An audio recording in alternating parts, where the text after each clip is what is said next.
Friends, पिछले lecture में हमने किया हुआ था फैराडेज फर्स्ट लॉ और उससे पीछे हमने इलेक्ट्रोकेमिस्ट्री के बारे में जो भी डिस्कशन की हुई थी, electrochemical series, electrochemical cell, electrolytic cell, electrolysis जो है वो क्या होती है।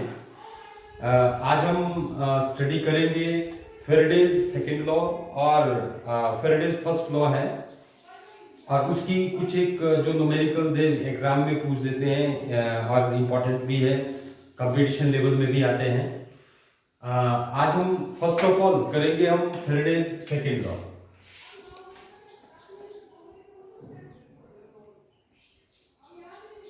फैराडेज सेकेंड लॉ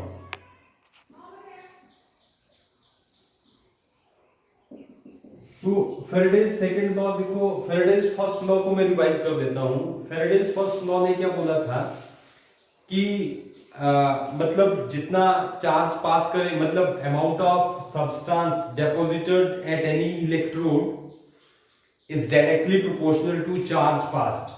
कितना चार्ज हमने पास किया हुआ था, ठीक है। आपको मैंने मैथमेटिकली भी बताया हुआ था, W is directly proportional to Q करके, ठीक है। वो था फैराडेज फर्स्ट लॉ। अब ये फैराडेज सेकंड लॉ है। देखो फैराडेज सेकंड लॉ में क्या था कि दो सेल, देखो ये इलेक्ट्रोकेमिकल सेल है हमारे पास, ये दो सेल है। इन दो सेलों को हमने कनेक्ट किया हुआ है। एक ये एनोड है, ये कैथोड है, एनोड और ये कैथोड है ना। दो इलेक्ट्रोलाइटिक सेल है अलग अलग से, ये सेल अलग है, ये सेल अलग है। तो इस सेल में देखो इनको हमने किसके साथ, चार्ज के साथ, बैटरी के साथ अटैच कर दिया ऐसे करके, और इन टर्मिनलों को ऐसे करके, ठीक है।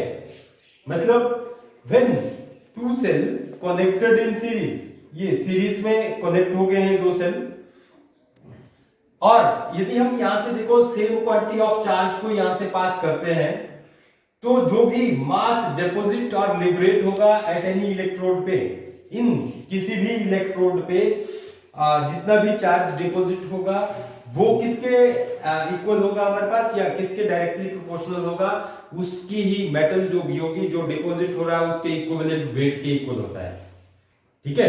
किसके इक्वल होगा, इक्विवेलेंट वेट। मतलब जो mass deposited at any electrode is directly proportional to या is equal to equivalent weight, ठीक है। तो ये क्या है हमारे पास, फैराडेज सेकंड लॉ। इसकी स्टेटमेंट आपने लिखनी है, देखो कैसे लिखनी है, देखो व्हेन, इसकी स्टेटमेंट लिखेंगे आप, when same quantity of charge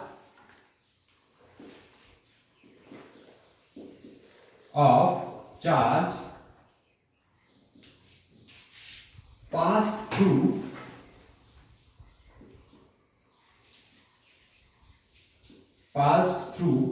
two cell connected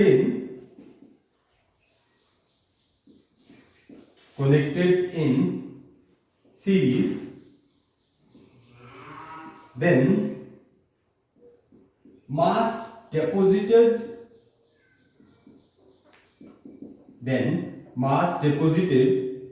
at any electrode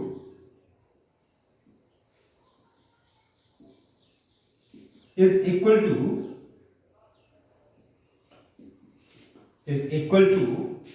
किसके इक्वल होता है, या इज डायरेक्टली प्रोपोर्शनल टू भी लिख सकते हैं आप, is equal to its equivalent wait,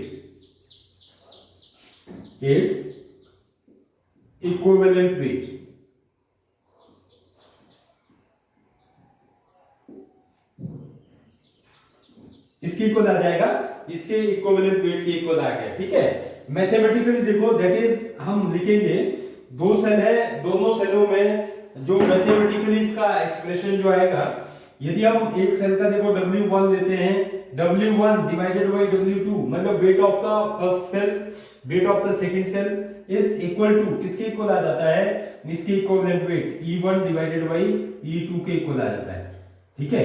तो ये क्या आ जाता है हमारे पास, देखो ये मैथमेटिकल रिलेशनशिप है इसका फैराडेज सेकंड लॉ का, ठीक है।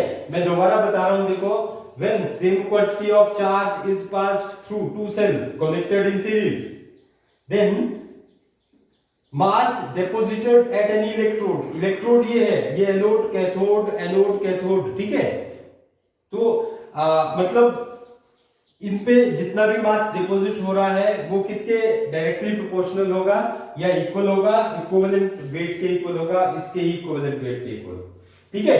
तो ये आपने ये सेल बता देना है, जैसे ये कॉपर सल्फेट का सेल है, ये जिंक सल्फेट है यहाँ पे हमारे पास, नहीं इसमें हम अलग से लेते हैं ना, इलेक्ट्रोलाइसिस में अलग लेंगे हम, इलेक्ट्रोलाइट ये अलग होगा, यहाँ पे अलग होगा, ये एनोड और कैथोड ये अलग लेते हैं, इलेक्ट्रोलाइसिस मैंने आपको डिटेल में करवाई हुई है, ठीक है। अब देखो कभी कभी एक क्वेश्चन आता है हमारे पास कि drive the Faraday's second law by using Faraday's first law. तो आपने ये एक्सप्रेशन भी कर लेना है, इसको लिख लेना आपने। नेक्स्ट देखो एक हमारे पास एक आ जाता है, आपको यदि क्वेश्चन ऐसे करके आ गया, देखो drive second law, Faraday's second law है ना, यहां पे लिखो फैराडेज सेकंड लॉ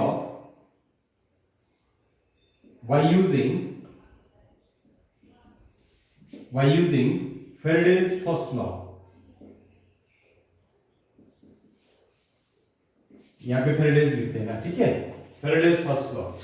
तो Faraday's first law को यूज करके आपने क्या लिखना है, देखो according to Faraday's first law, Faraday's first law, Faraday's first law for one cell के लिए या फर्स्ट सेल जो भी है, फर्स्ट सेल के लिए यहां पे क्या आ जाएगा, देखो हमारे पास W1 is directly proportional to Q, ठीक है। या हम इसको इक्वल टू करेंगे डायरेक्टली, तो यहां पे W1 इज इक्वल टू किसके इक्वल आ जाएगा, W1 देखो W1 is equal to Z1 is into किसके इक्वल आ जाता है, Q, ठीक है। यहाँ पे Z1 क्या है, प्रोपोर्शनलिटी कांस्टेंट होता है, इलेक्ट्रोकेमिकल इक्विवेलेंस, और Q क्या आ जाता है, चार्ज आ जाएगा, ठीक है। तो यहाँ पे फैराडेज फर्स्ट लॉ में W1 is equal to this, और W2 जो होगा सेकंड सेल के लिए, ठीक है, सेकंड सेल के केस में क्या होगा, W2 is equal to Z2 into Q। अब देखो यहाँ पे Q1 और Q2 नहीं लिया मैंने, चार्ज क्या है, सेम है, ठीक है। चार्ज सेम होने की वजह से मैंने ये, मतलब चार्ज सेम है तो Q ही रहेगा, दैट इज, देखो अब यदि हम यहाँ पे करेंगे W1 divided by W2 is equal to Z1 divided by Z2, मतलब Q और इंटू Q कैंसिल आउट हो गया, यहाँ पे क्या आ गया हमारे पास, Z1 डिवाइडेड बाई Z2। अब आपको इतना पता है देखो कि Z1 जो है वो किसके इक्वल आ जाएगा, E1 डिवाइडेड बाई 96500 कूलम, ठीक है, और Z2 जो है वो किसके इक्वल आ जाएगा, E2 divided by 96500 coulomb Faraday, मतलब ये इसकी वैल्यू है इलेक्ट्रोकेमिकल इक्विवेलेंस की, ये equivalent weight divided by Faraday, ठीक है। Faraday 1 Faraday is equal to 96500 coulomb के इक्वल होता है।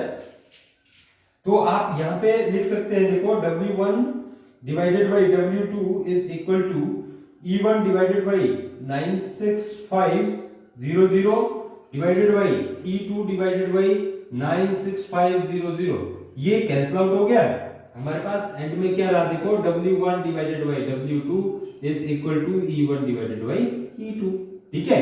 W1 का इसका इक्विवेलेंट वेट E1 और W2 इज इक्वल टू ये E2, मतलब W1 divided by W2 is equal to क्या आ जाएगा, E1 डिवाइडेड बाय E2। तो ये क्या है हमारे पास, फैराडेज सेकंड लॉ, ये फर्स्ट लॉ है, फर्स्ट लॉ से हमने सेकंड लॉ को ड्राइव कर दिया, ठीक है। नेक्स्ट हम देखो इसके कुछ एक न्यूमेरिकल्स जो है वो स्टडी करेंगे, और ये आते ही आते हैं एग्जाम में, तो चलो हम आगे नेक्स्ट न्यूमेरिकल करते हैं। इसको आपने थोड़ा सा ये कर लेना है, लिख लेना है। नेक्स्ट देखिए न्यूमेरिकल इसके, तो न्यूमेरिकल में देखो, calculate the number of coulombs required to deposit 40.5 gram of aluminium when the electrode reaction is aluminium 3 positive, 3 electron इसने गेन किए और एल्यूमिनियम बन गया।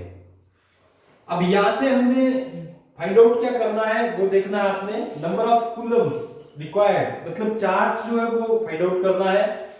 तो यदि हम इसका सॉल्यूशन करें, देखो कैसे इसको आपने सॉल्व करना है। इजी है, बहुत इजी है। एज वी नो, देखो ऐसे करके लिखना आपने, एज वी नो, ये आपको पता है Q इज इक्वल टू क्या आ जाता है, NF। ये एक फार्मूला है जो charge is equal to N number of moles आ जाता है, F क्या आ जाएगा हमारे पास, फेराडेज। ये इजी सा मतलब ये फार्मूला है चार्ज को फाइंड आउट करने के लिए, ठीक है। अब यहाँ पे हमारे पास देखो एल्यूमिनियम ये कितने मोल है, 1 मोल है ना। ये इक्वेशन में यदि लिखूं तो देखो aluminium Al3 positive plus 3 electrons और ये एल्यूमिनियम आ जाता है। यदि हम 1 मोल ले, देखो ये 1 मोल है, ये 3 मोल आ जाते हैं इलेक्ट्रॉन्स और ये 1 मोल, ये ऐसे करके। तो अब देखो ये मतलब 1 मोल के लिए है हमारे पास ये Q नंबर ऑफ मोल्स 1, ठीक है। एल्यूमिनियम का मोलर मास आपको पता होना चाहिए। देखो आप यहां पे लिखेंगे, देखो charge required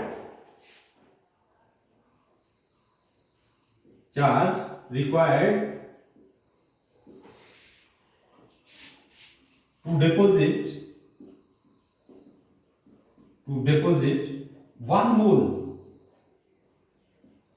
mole of aluminium is equal to, किसके इक्वल आ जाएगा, देखो Q is equal to NF। N, ये N नंबर ऑफ मोल्स, मतलब ये इलेक्ट्रॉन्स है, नंबर ऑफ मोल्स में कितने इलेक्ट्रॉन्स है, नंबर ऑफ इलेक्ट्रॉन्स है NF, number of electron, number of moles नहीं करना है आपने, क्या क्या लिखना है, नंबर ऑफ इलेक्ट्रॉन्स कितने पार्टिसिपेट कर रहे हैं, ऑक्सीडेशन हो रही है किसी मेटल्स की या रिडक्शन हो रही है, ठीक है। तो ये 3 आ जाते हैं। तो Q is equal to NF है हमारे पास। तो आपने क्या करना है, देखो 3 इंटू क्या करना, 3 इंटू 96500 कूलम, ये किसके इक्वल आ जाएगा, 3 0 0 3 0 0 3 5 15, ठीक है, 3 6 18 और ये 9 3 9 27 और ये 28, ये कूलम में आ गया, ठीक है। अब देखो इतना आपने याद रखना है, 1 मोल ऑफ एल्यूमिनियम, ये मैं अलग से बता रहा हूं, देखो 1 mole of Al is equal to 27 molar mass है, देखो 27 ग्राम। ये एल्यूमिनियम का मोलर मास कितना है, 27 ग्राम। तो मतलब क्या है, देखो सिंपल सी बात है, 1 मोल 27 ग्राम ऑफ एल्यूमिनियम डिपॉजिट होने के लिए कितना चार्ज रिक्वायर्ड है हमारे को, इतना, ठीक है। तो आपने देखो ये चार्ज रिक्वायर्ड टू डिपॉजिट 27 ग्राम, यदि आप इस लाइन को नहीं भी लिखेंगे तो भी चलेगा, ठीक है। यहां पे शो कर दो मॉलिक्यूलर मास कितना है, 1 mole of aluminium, 1 mole of aluminium है, 1 मोल कितने है, 27 gram of aluminium is equal to कितना आ जाएगा, 289500 कूलम। अब हमने कितने के लिए फाइंड आउट करना है, देखो ये 40.5 ग्राम एल्यूमिनियम को डिपॉजिट करने के लिए, इतना डिपॉजिट करने के लिए कितना चार्ज जो है वो रिक्वायर्ड है। हम क्या करेंगे, देखो charge required to deposit 1 gram of aluminium, 1 gram के लिए कितना आ जाएगा, 289500 डिवाइडेड बाय कितना आ जाएगा हमारे पास, 27। अब 40.5 ग्राम के लिए charge required to deposit 40.5 gram of aluminium is equal to, हमको क्या करना पड़ेगा, इसमें ही मल्टीप्लाई कर दो, यहां पे कितना आ जाएगा, ये देखो 289500 डिवाइडेड बाय 27 इंटू 40.5, ठीक है। इसको यदि आप सॉल्व करेंगे तो आपका ये आंसर आ जाएगा, मतलब 40.5 ग्राम ऑफ एल्यूमिनियम को डिपॉजिट करने के लिए आपको कितने मतलब चार्ज कितना चाहिए, इसको कैंसिल आउट कर दो और इसको सॉल्व करके आपके पास देखो वैल्यूज आ जाएगी जितनी भी आपने ये करनी है, ठीक है।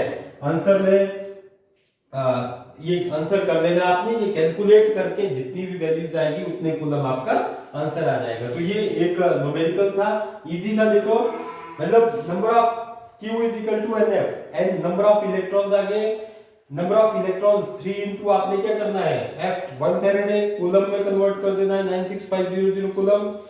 अब 1 मोल देखो, ये 1 मोल है ना मेरे पास, 1 मोल ऑफ एल्यूमिनियम, इसका मोलर मास कितना होता है 27 ग्राम। तो 27 ग्राम ऑफ एल्यूमिनियम को डिपॉजिट करने के लिए कितना चार्ज चाहिए, इतना, 1 ग्राम को इतना और 40.5 ग्राम को इससे मल्टीप्लाई कर दो और ये आपका आंसर आ जाएगा। ओके, नेक्स्ट न्यूमेरिकल है, देखो नेक्स्ट न्यूमेरिकल करते हैं, इसको आपने ये कर देना है। नेक्स्ट न्यूमेरिकल है how many coulombs are required for the reduction of 1 mole of MnO4 negative to Mn2 positive. और नेक्स्ट है इससे रिलेटेड है, ये आपने खुद करना है, how many coulombs are required for the oxidation of 1 mole of H2O2 O2। तो चलो हम फर्स्ट इसको करते हैं। देखो how many coulombs are required, first of all आपने देखना क्या है कि ये इक्वेशंस जो है, इस इक्वेशन में आपने कैसे इसको सॉल्व करना है, मतलब सॉल्यूशन इसका फर्स्ट वाले का न्यूमेरिकल्स का है। फर्स्ट ऑफ ऑल आपको देखो number of moles of electrons जो है वो फाइंड आउट करना है। यदि फॉर्मूला क्या है, देखो ये सिंपल सा, मतलब Q आपने चार्ज ही फाइंड आउट करना है, Q is equal to NF। हमारे को क्या चाहिए, F की वैल्यू तो आपको पता है फैराडेज 96500 कूलम, और N जो है, N क्या आ जाता है हमारे पास, number of moles of electrons, electrons कितने हैं, number of moles of electrons.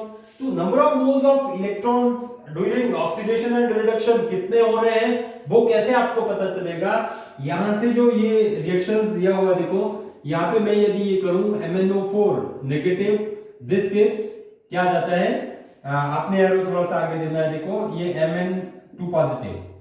अब आपने Mn का जो मैग्नीज है इसका ऑक्सीडेशन नंबर फाइंड आउट करेंगे आपने को, इसकी ऑक्सीडेशन स्टेट जो कितनी होगी, कैसे फाइंड आउट करते हैं, +1 में किया हुआ था आपने MnO4, इसकी x मान लो, ये क्या आ जाएगा x प्लस ऑक्सीजन का देखो अपने आप में कितना होता है -2 oxidation state, 4 into -2 is equal to overall कितना चार्ज है -1, तो ये कितना आ गया x -8 is equal to -1, x is equal to +7।